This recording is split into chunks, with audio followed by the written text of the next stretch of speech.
নমস্কার আমার জাদুকর বন্ধুরা, এতক্ষণ আপনারা দেখলেন আমার ডাব রুটিন। তো আপনাদের বহু প্রতীক্ষিত, আপনারা অনেকবার আমার কাছে বলেছেন ডাব রুটিনের জন্য। তো ডাব রুটিন আমি দেখিয়েছি এবং এবার এই ডাব রুটিনের এক্সপ্লানেশন আমি আপনাদের দিচ্ছি। আমি তিনটে ডাব প্রোডাকশন এখানে দেখিয়েছি, খুব সহজে, খুব ইজি টু ডু ডাব ম্যানিপুলেশন। তার কি করে সেটা সম্ভব হচ্ছে আমি একটি একটি করে আপনাদের সামনে দেখাবো। প্রথম যেটা আমি করলাম সেটা হচ্ছে ডাব ফ্রম হ্যাট।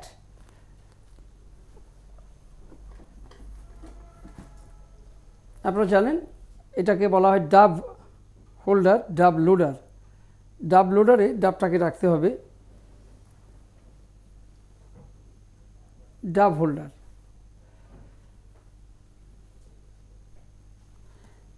ডাব হোল্ডারে ডাবটাকে নিয়ে এইভাবে রেখে যেটা করতে হবে, হাতের ভেতরে স্লিভ, আপনারা জানেন যে স্লিভ একটা আমাদের ম্যাজিশিয়ানদের কাছে একটা খুব ইম্পর্টেন্ট ব্যাপার। এই স্লিভে ডাবটাকে দিয়ে দিতে হবে, রেখে দেওয়া। এটা প্রথম থেকে শুরু থেকে আমি এটা স্টার্টিংয়েই শুরু করেছিলাম, দেখিয়েছিলাম। এইরকম রেখে দিতে হবে এখানে, ব্ল্যাক এবং ভেতরে ব্ল্যাক থাকার জন্য এটা কেউ দেখতে পাবে না, একেবারে সম্পূর্ণভাবে হিডেন থাকবে।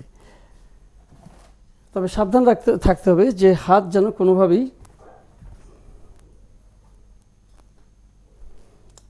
নেমে না যায়। মাথায় হ্যাট থাকলো, হাতে আপনারা দেখেছিলেন আমি একটা কেন নিয়ে ঢুকেছিলাম। কেন রাখতে পারেন বা অন্য কিছুও করতে পারেন। কেন রেখে এবার হ্যাট খুললেন। হ্যাটটা খুলে এই হাতটা যখন দেখাচ্ছেন তখন এই হাতটাকে নামিয়ে দেওয়া। এই আড়ালে দর্শকরা কিন্তু এটা কেউ খেয়াল করবে না, হ্যাটের ভেতরটা তাদের আপনি দেখাচ্ছেন সেটা খালি। এই অবস্থায় হ্যাটটাকে ঘুরিয়ে এটাকে হ্যাটের মধ্যে রেখে দেওয়া। এই দিকটাকে যেন দেখানো হচ্ছে, এইভাবে একটু অভিনয় করা। এই সময়ে ডাব হ্যাটের ভেতরে, হাত থেকে হ্যাটের ভেতরে চলে যাবে। তারপরে এখান থেকে রিলিজ করে ডাবটাকে এখান থেকে প্রোডাকশন করা। এই হচ্ছে প্রথম ডাব প্রোডাকশন। এরপরে যে ডাব প্রোডাকশনটা আমি দেখিয়েছিলাম, ডাব ফ্রম সিল্ক, ডাব ফ্রম সিল্ক, এইটার জন্য যেটা করতে হয়েছে সেই একই ডাব হোল্ডার, তার সঙ্গে সিল্কটা দেখুন আটকানো আছে ইনভিজিবল হার্নেসে, সুতো দিয়ে, একটু সরু সুতো দিয়ে এটা করে নেবেন যাতে খুব বেশি দেখা না যায়। তবে সাধারণত দেখা যায় না, কেননা প্রোডাকশনের সময় আমরা যখন সিল্কটা প্রোডাকশন করি তখন সাধারণত মানুষ সিল্কটাই দেখতে থাকে। ঠিক একইভাবে ডাব হোল্ডারে ডাব রেখে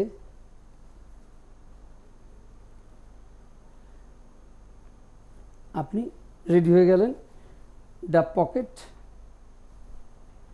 ডাব পকেট রাখতে হবে। ডাব পকেটে আমি রাখলাম। এইবার সিল্কটাকে ফোল্ড করে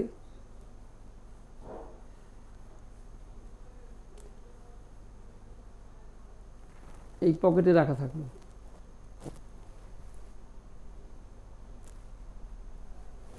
আর এই সঙ্গে একটা ফ্ল্যাশ কটন থাকলে ভালো হয়। আমি যেটা করলাম, এখান থেকে সেই ফ্ল্যাশ কটনটা তোলার সময়ে একসাথে এই সিল্কটাকেও হাতে তুলে নেওয়া, এই হাতে রেখে ফ্ল্যাশ কটনটা সামনে ধরা। আর মনে রাখতে হবে সিল্কটা যখন নেওয়া হবে হাতে, তখন লুপের উপর দিয়ে ঠিক এইভাবে, এটা দেখা যাচ্ছে ক্যামেরাতে একটু ক্লোজ করা দরকার যাতে এই হার্ড থ্রেডটা দেখা যায়। থ্রেডটা একটু দেখানো বোঝানো দরকার। আমি চেষ্টা করছি সামনে এই হ্যাটটা ব্ল্যাক, এই হ্যাটটা ধরতে, তাতে থ্রেডটা দেখতে সুবিধা হবে। দেখা যাচ্ছে? নিশ্চয়ই দেখা যাচ্ছে, আশা করি আপনারা সবাই বুঝতে পারছেন। ঠিক আছে, হাতটা থ্রেডের উপর দিয়ে যাবে এই অবস্থায়, এই অবস্থায় হাতে থাকবে। ফ্ল্যাশ পেপার জ্বললো, ছেড়ে দিলেন, সিল্ক আর এইভাবে সিল্ক প্রোডাকশন করাতে যেহেতু থ্রেড হাতের উপর দিয়ে আছে, সেই হেতু সিল্ক পড়ে যাওয়ার কোনো সম্ভাবনা থাকবে না। এই অবস্থায় ধরে সিল্কটাকে পরিষ্কার দেখানো দুপাশে, তারপরে এইভাবে দেখিয়ে আস্তে করে টানলে ডাব হাতে চলে আসবে। এ হচ্ছে সেকেন্ড ডাব প্রোডাকশন। খুব সহজে আপনারা বাড়িতে একটু অভ্যাস করলেই এইভাবে ডাব প্রোডাকশন করতে পারবেন। আমি থার্ড যেটা করেছিলাম সেটা হচ্ছে ডাব ফ্রম পেপার। অ্যাকচুয়ালি আমার যেটা দেখানোর উদ্দেশ্য যে কাগজের থেকে, মানে কাগজ দিয়ে এটা বিভিন্ন রকমভাবে দেখানো যেতে পারে। আমি এখানে একটা কেন ভ্যানিশ করে দেখিয়েছি, জাস্ট ফর টিচিং, আপনাদের শেখানোর জন্যই এভাবে করা। কেনের বদলে একটা ডায়মন্ড পেপার টিয়ার করে আমি বলেই দিচ্ছি, আমরা আমাদের এই টিচিংয়ে রাখবো ডায়মন্ড পেপার টিয়ার। সেখানে আপনারা দেখতে শিখতে পারবেন ডায়মন্ড পেপার টিয়ার কীভাবে হয়। ডায়মন্ড পেপার টিয়ার করে তা থেকেও ডাব করা যেতে পারে।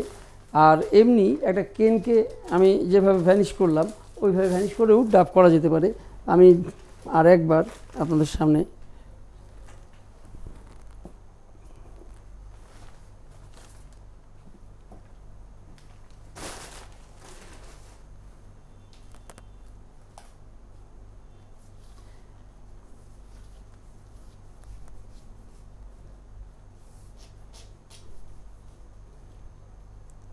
ভ্যানিশিং কেন,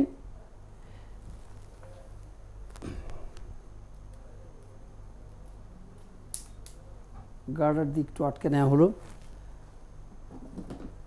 তারপরে ডাবটিকে নিয়ে এসে একইভাবে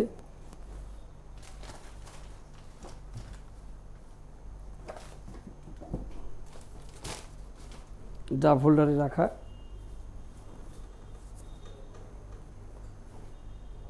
ওকে,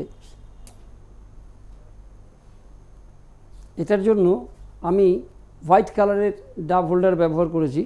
আপনারাও করতে পারেন, কিংবা আপনারা অন্য একটু ছাই ছাই রঙের একটু প্রিন্টেড, পেপার প্রিন্টেড কোনো কাপড় পেলে সেটা দিয়েও বানাতে পারেন, তাহলে ব্যাপারটা আরও ভালো হয়। যাই হোক, ডাব হোল্ডার এটাকেও ঠিক একইভাবে পকেটে রাখা, ডাব পকেট, ডাব পকেট 1 2 3টেও করা যায়, 2টোও করা যায়। আমার এখানে 2টো পকেট করা আছে, আপনারা ওইভাবে পকেট করে নিতে পারবেন। ডাব পকেটে রেখে এখানে ছোট্ট সেলো টেপের সাহায্যে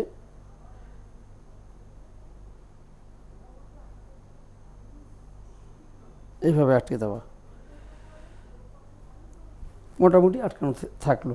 কিন্তু যখন শো করবেন, মানে দর্শকের সামনে যখন স্টেজে যখন উঠবেন, তখন এই ব্যাপারে খুব অ্যালার্ট থাকতে হবে যে এই সমস্ত জায়গাতে সেলোটেপ ইউজ করতে পারেন, ভেলক্রো ইউজ করতে পারেন, কিন্তু সেটা যেন সঠিক হয়, কোনোভাবে যেন সেটা ফুলে লুপ কোনোভাবে কোটের ভেতরে ঢুকে না যায়। তা সেক্ষেত্রে কিন্তু আপনারা এই সমস্যায় পড়বেন। তো যাই হোক, এই হচ্ছে আপনার প্রস্তুতি। এবার প্রথমে আপনি খবরের কাগজ, যদি সিম্পল খবরের কাগজ দিয়ে এইভাবে কাজটা করতে চান, দেখালেন, একটু মুড়িয়ে দেওয়া,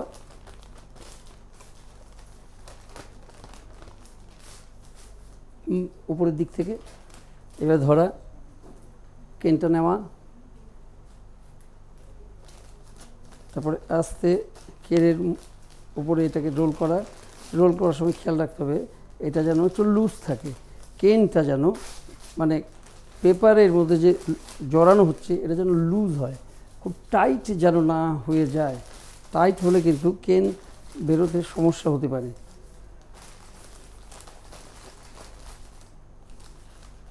ক্ষেত্রে